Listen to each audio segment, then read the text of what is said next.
2个辣椒去掉籽。Hello， 大家好，我是依依，一个爱做温暖料理的厨娘。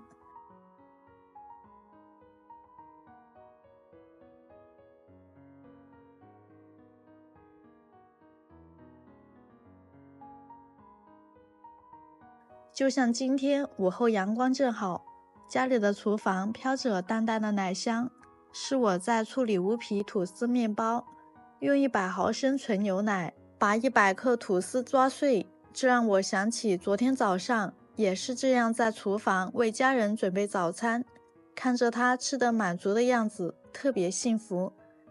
我加入了瘦肉200克，如果是你还会添加其他什么成分？请在评论区告诉我。接着打入2颗鸡蛋，放上20克芝士碎，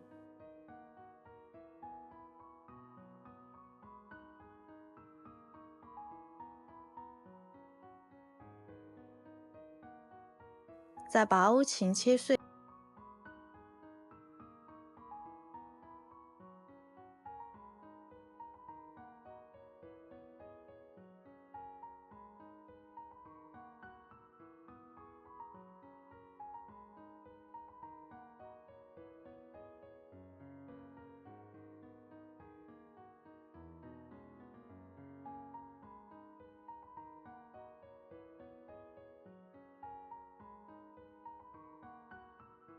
下手抓匀。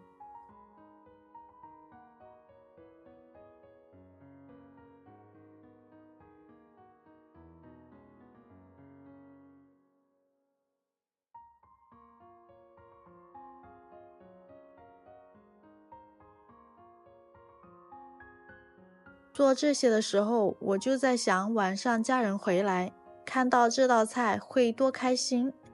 把馅料装进辣椒里，每天都在尝试带来新的美味食谱，希望你会喜欢这个视频。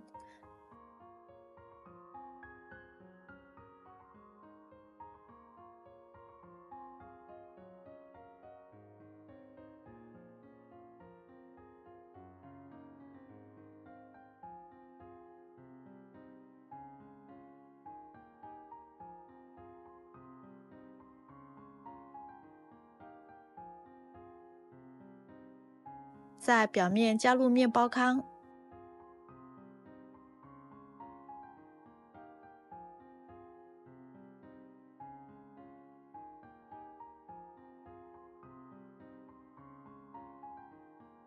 在空气炸锅中以100摄氏度的温度烤15分钟。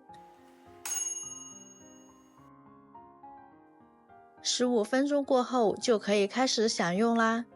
如果您也喜欢这个食谱，请点赞并订阅我的频道，后续还会分享更多简单又实用的美食。